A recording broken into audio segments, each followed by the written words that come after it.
Oi, Lúcia, Gisele. Eu estou aqui convidando algumas pessoas. Boa tarde a todos. Professora Larissa, seja bem-vinda.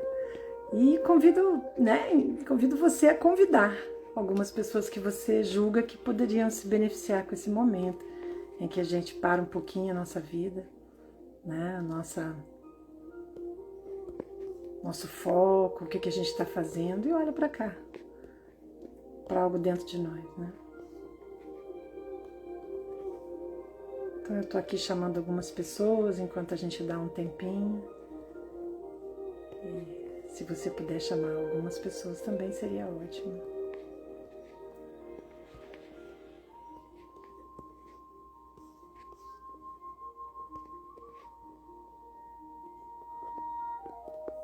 Sejam bem-vindos, Zélia.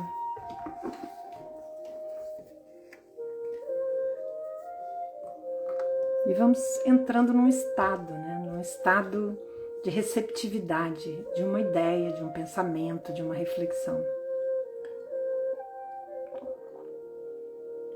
Que você possa respirar fundo, se colocar presente, né?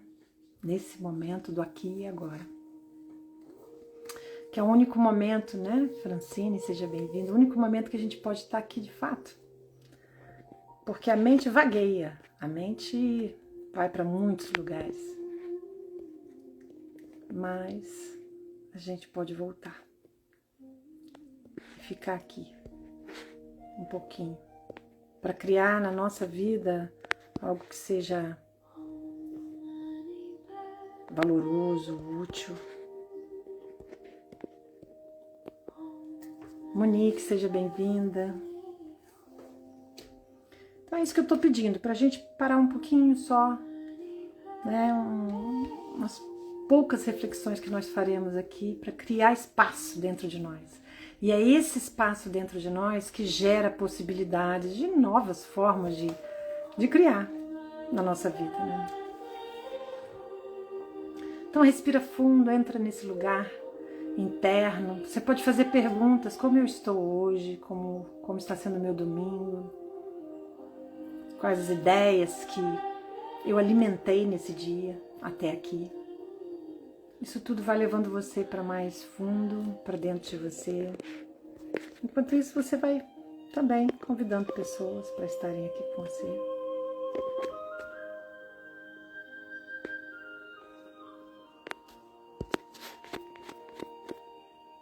E vai respirando fundo. Entrando nesse espaço.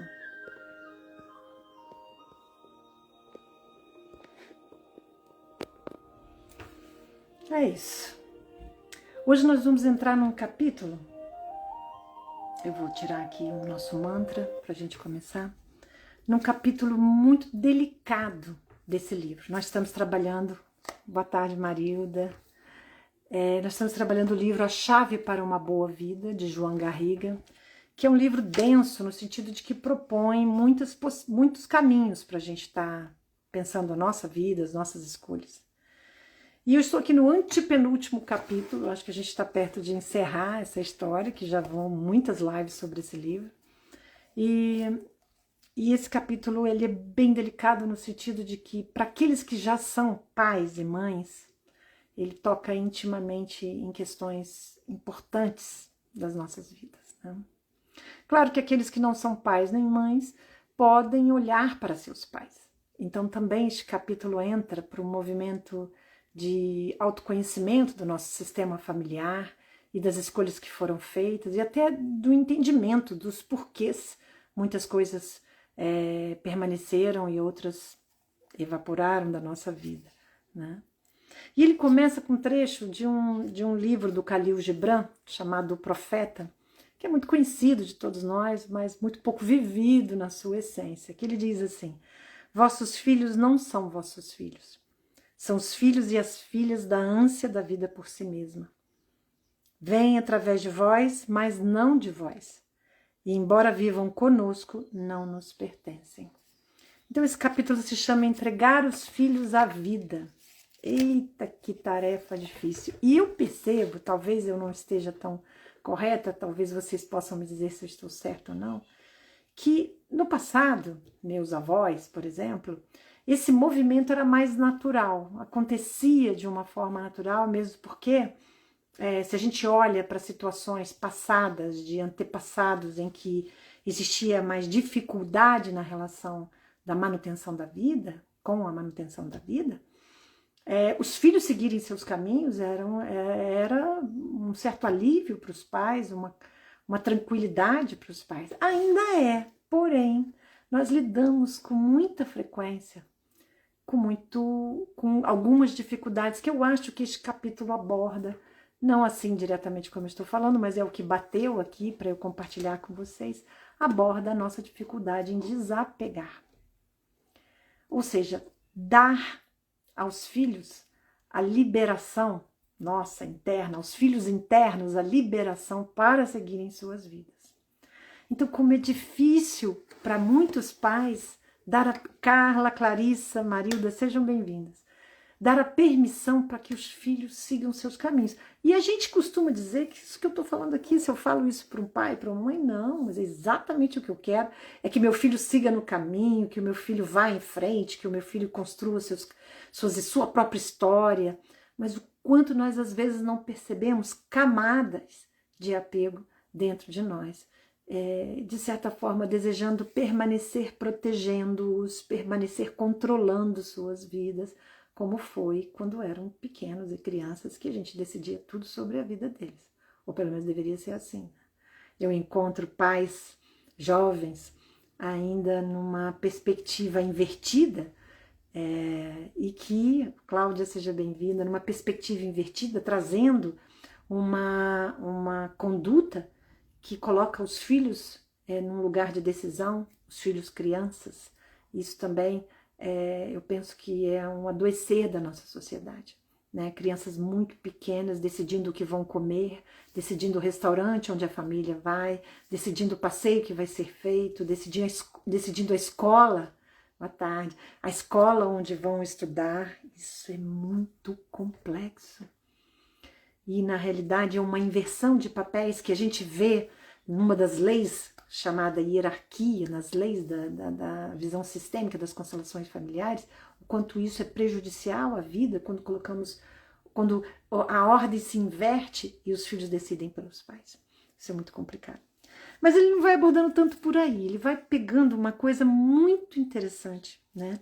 Que ele vai falando que, claro, não sei se alguém acompanha, o início desse livro é um conto, que os pais, o filho chega à idade de 18 anos, que tem que seguir sua vida, e os pais dão a ele um presente, que é a chave para uma boa vida, é o título do livro. Então essa chave, ele começa falando neste capítulo, né? Simboliza o legado, o que os pais dão aos filhos para que estes possam ter, dentro do possível, uma vida satisfatória e com sentido. Olha que interessante, né? Olá, Soraya, seja bem-vinda. Olha que interessante pensar esse olhar para os filhos e o quanto que nós nos apegamos a destinos calculados. Olha que interessante que eu vou falar para vocês. Destinos calculados de acordo com os valores estabelecidos da nossa época, daquilo que nós consideramos que pode ser felicidade. E quantas vezes os pais são atravessados por escolhas de seus filhos que não são os caminhos desejados dentro daquele padrão, daquela ideia, daquela crença de que aquilo realmente seria felicidade para o nosso filho. Então aqui nesse capítulo ele vai falando de coisas que me remetem principalmente à necessidade de nós estarmos trabalhando o desapego dentro de nós quando temos filhos. E quando os nossos filhos atingem a idade das escolhas, a idade em que eles vão trilhar os próprios caminhos, o quanto nós estamos apegados a uma ideia de felicidade, a uma ideia de sucesso, a uma ideia de paz, a uma ideia de realização, e que gerações e gerações à frente vem quebrando muitas vezes essas crenças dos pais, mostrando que na realidade os filhos vão escolhendo seus caminhos e trazendo para suas vidas aquilo que eles consideram que é melhor. E mesmo errando, talvez esses erros que eles cometam na frente, seguindo os seus próprios caminhos, sejam necessários. E a gente querendo afofar o caminho, trazer um... Oi, querida, também estou com saudade. Trazendo para eles um caminho sem feridas, sendo que ainda no nosso orbe, na nossa história humana, as feridas é que nos impulsionam, na maioria das vezes, a nos tornar quem somos, a trabalhar os nossos dons de uma forma mais profunda, a trazer para o mundo uma resiliência a partir de nós. E, no entanto, nós queremos isso. É claro que, no fundo, a gente acaba só falando de nós mesmos. Eu costumo dizer isso com muita frequência. Mesmo numa live, mesmo numa palestra, uma conversa com alguém que você tenha, no final das contas nós estamos falando de nós mesmos. E eu digo a vocês que com filhos adultos, que é o meu caso, o quanto que esse treinamento diário de olhar para as escolhas deles com respeito e aceitação é maravilhoso. Porque esse é o verdadeiro desapego da minha conduta, do meu controle. Porque, na realidade, eu costumo dizer que nós vivemos a era do medo. Já de algum tempo estamos afundados na era do medo, daí tanta ansiedade patológica. E, no entanto, essa era do medo gerou um desejo, um apego, um desejo absurdo de controle de absolutamente tudo. Então, se estamos com calor, nós geramos um clima melhor, se estamos com frio, a mesma coisa, se temos necessidades básicas, elas são atendidas de N formas. Ou seja, o quanto que o ser humano caminhou para uma linha de um conforto, de uma segurança cada vez mais controlável. Só que todos os dias nós sabemos que não é bem assim. Todos os dias temos pequenas lições dizendo que não podemos controlar tudo. Que dirá a vida dos filhos? E por incrível que pareça, nós ainda nos deparamos com pais vivendo ninhos vazios, completamente patológicos, onde adoecem, deprimem quando os filhos se vão e fazem as suas próprias escolhas, muitas vezes escolhas que os levam para outros cantos distantes, né? Outros países, outras histórias, outras opções de vida. E o quanto que isso é um desafio para nós. Então, ele, nesse capítulo de apenas 6 páginas, ele traz pequenas pinceladas para que a gente reflita sobre isso.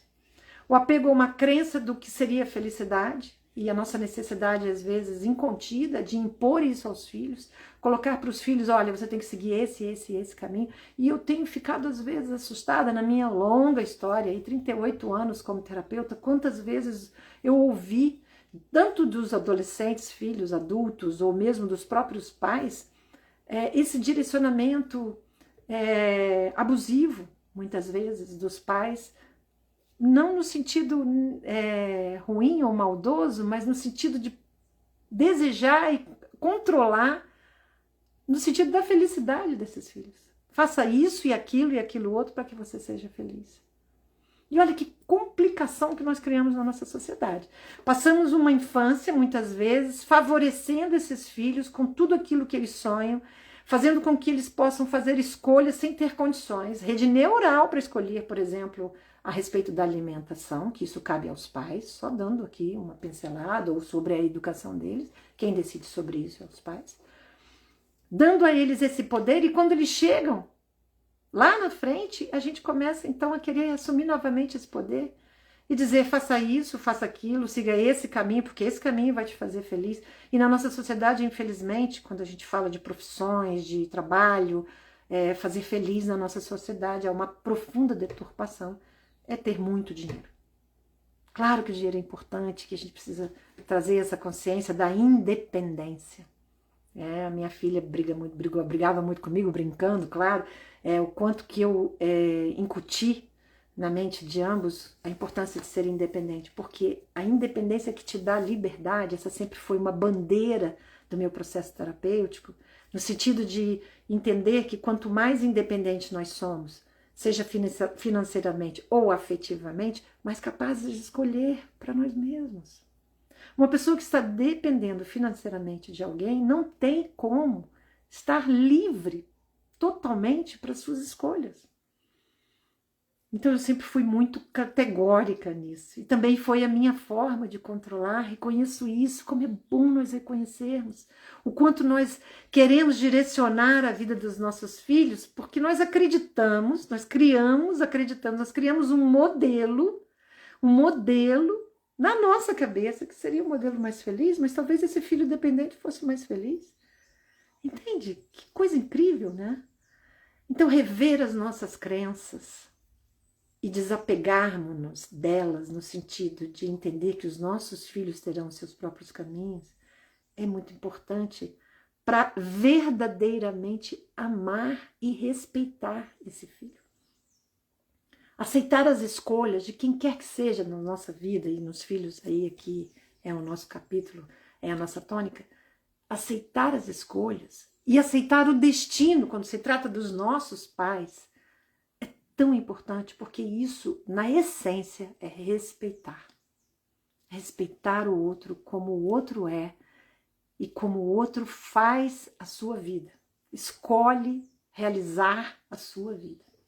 E como é difícil desapegar disso. E às vezes me pego conversando isso com pais e parece que eu estou falando uma história completamente absurda quando eu falo isso para os pais, porque eles estão tão convictos, tão apegados às suas crenças do que é melhor, né?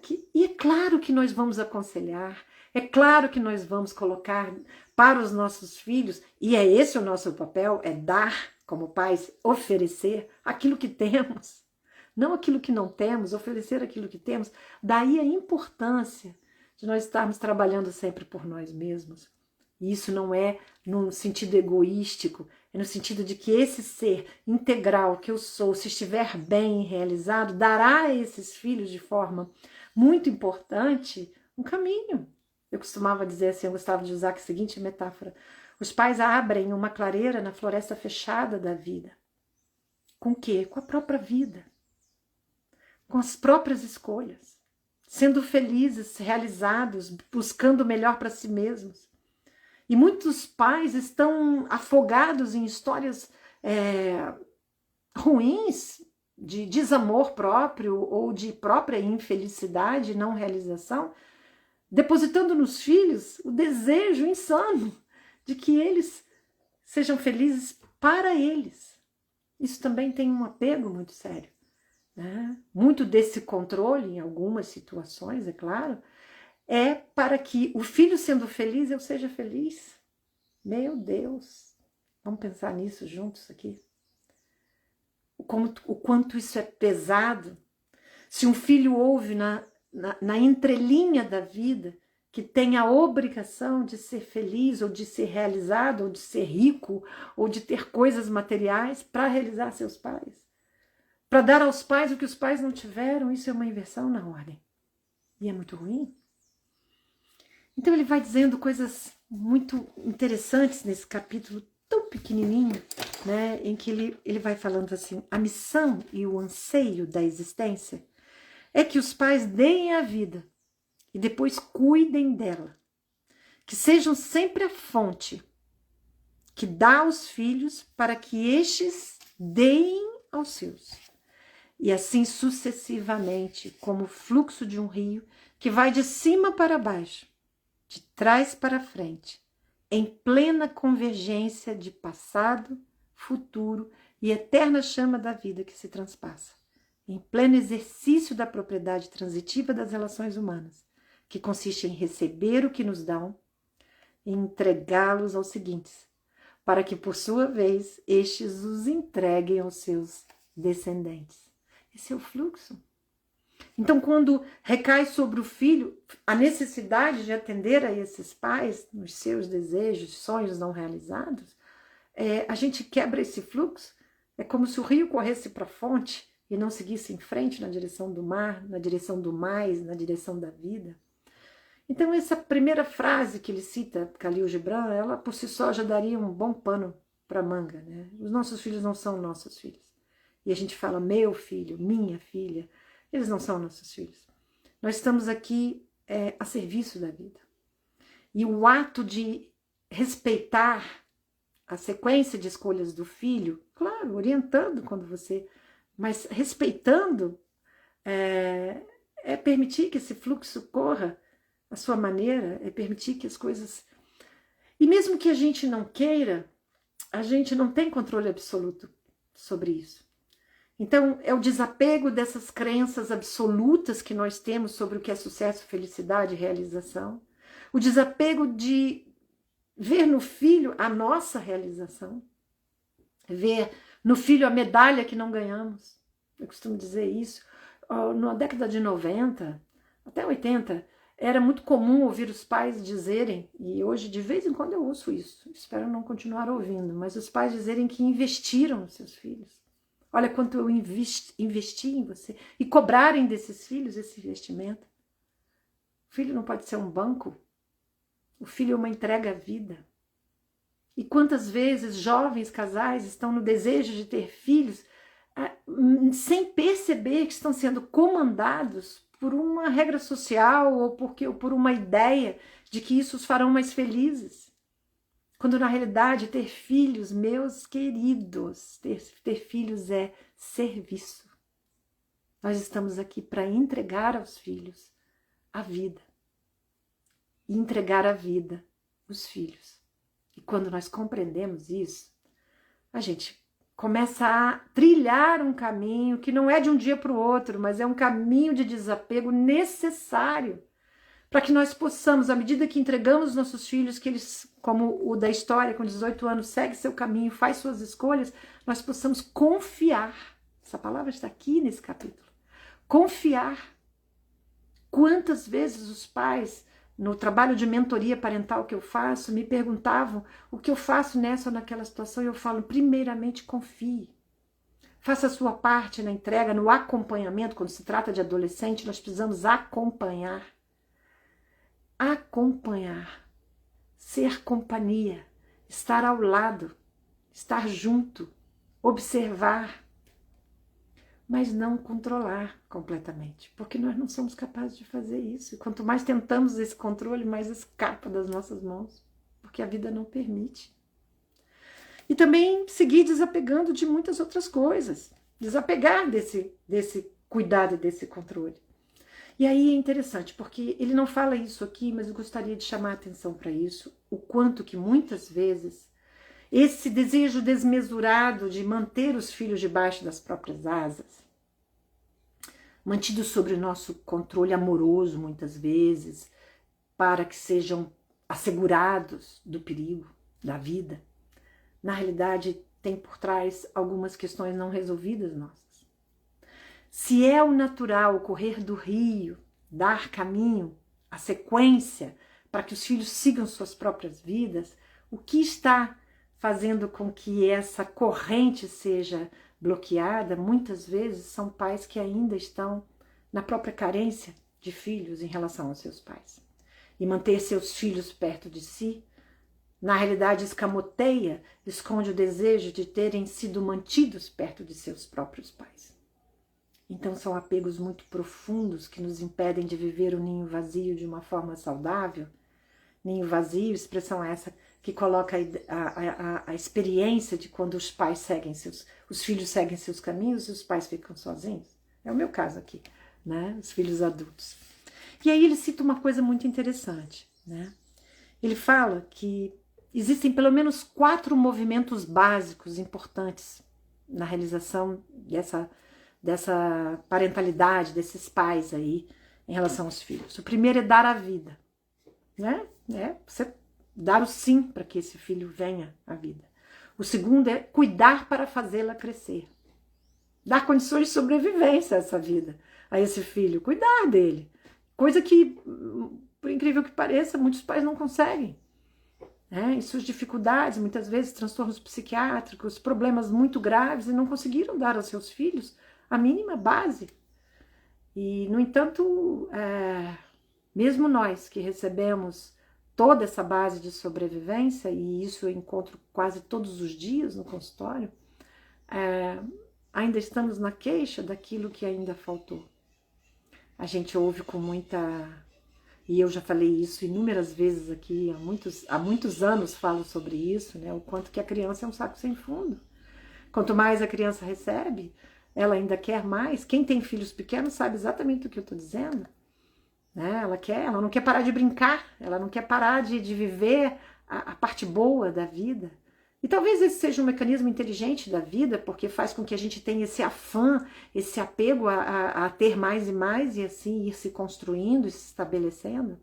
Mas o quanto que essas feridas da infância, daquilo que faltou, vão para a vida adulta e vão criando relações não só com os pares, mas também com os próprios filhos, relações muito doentias. E a gente precisa olhar para isso. Então, os pais têm esses 4 movimentos fundamentais: a dar a vida, cuidar para fazer essa vida crescer, entregá-la à sua própria autonomia.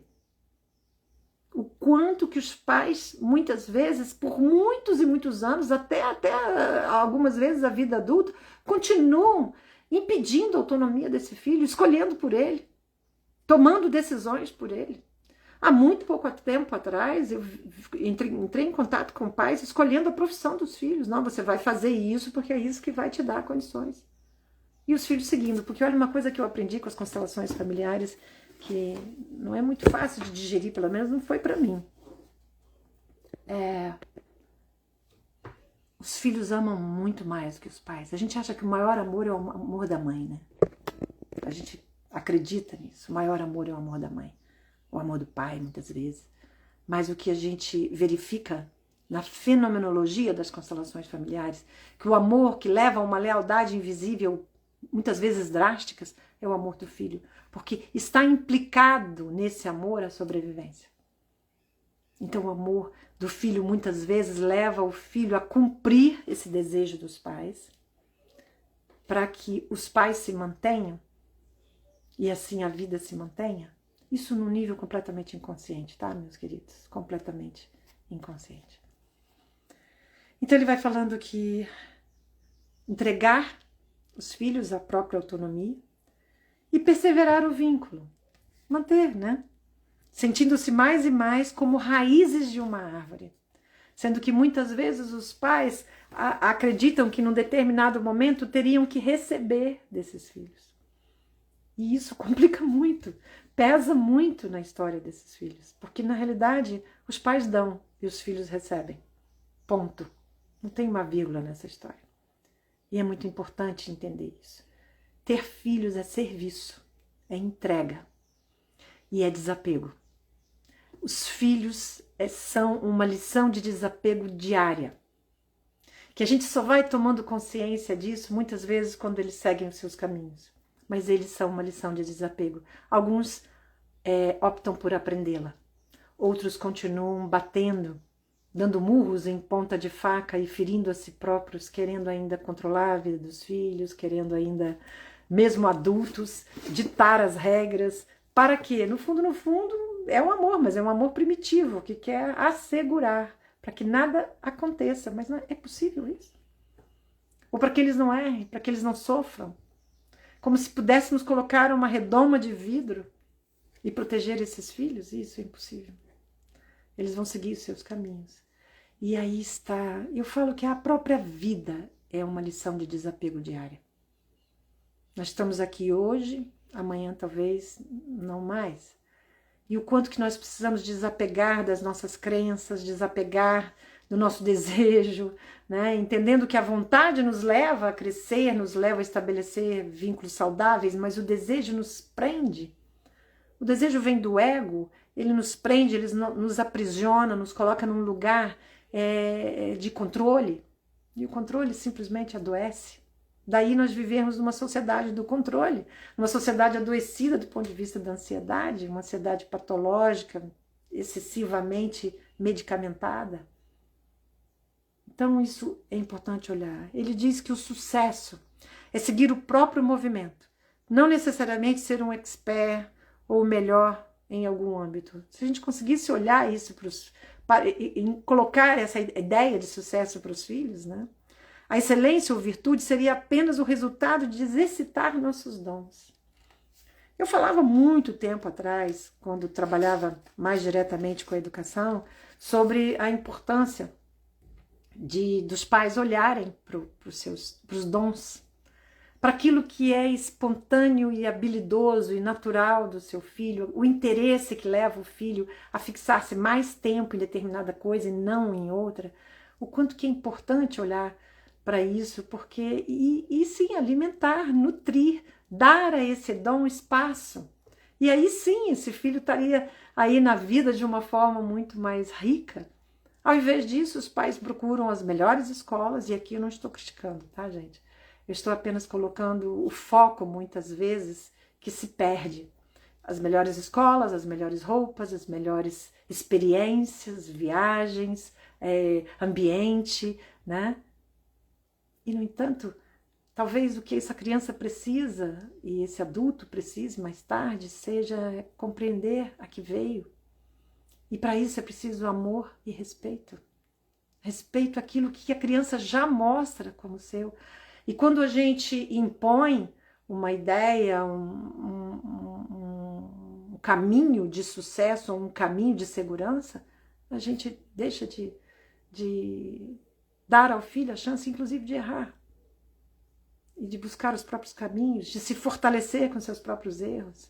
Como é bonito quando um pai, uma mãe olha para esse filho e dá a permissão dele ser quem ele é, sem nenhum retoque, né? O Khalil, eu já citei isso algumas vezes, o Carl Rogers, um criador da abordagem centrada na pessoa, um psicólogo espetacular, americano, ele dizia num dos livros dele, acho que se não me engano, Um Jeito de Ser, esse livro, ele diz assim: olhe para os outros como se fossem um pôr do sol, um lindo pôr do sol. Ninguém olha para um pôr do sol querendo retocar, colocar um pouco mais de lilás, um pouco mais de abóbora, laranja e amarelo. A gente simplesmente contempla o pôr do sol. E como seria grandioso olhar para os nossos filhos e contemplá-los com um olhar amoroso, respeitoso. Isso por si só daria a eles a chance de olhar para si mesmos da mesma forma, sem tanto controle, sem tanto rigor naquilo que a gente acha que é felicidade. Então ele fala que no trabalho terapêutico dele, e eu comungo da mesma ideia, muitas vezes a gente segue a linha de trabalhar os filhos para aceitar os pais. Com tudo que os pais foram, do jeito que os pais erraram e acertaram, né? A gente trabalha muito isso, porque a nossa criança interior ferida, ela muitas vezes olha de uma forma acusatória para esses pais, como se eles pudessem ter feito diferente. Eu falo muito isso. Os pais fizeram o que deu para fazer. E isso às vezes desce amargo aqui, a gente não quer ouvir isso. Porque a gente ainda continua acreditando que eles poderiam ter feito de outra forma. Não poderiam, minha gente. O que foi, aliás, tudo que foi, o passado, foi que foi, como foi, porque foi a única forma possível. Agora, quando nós olhamos para frente, aí nós estamos diante do infinito de possibilidades.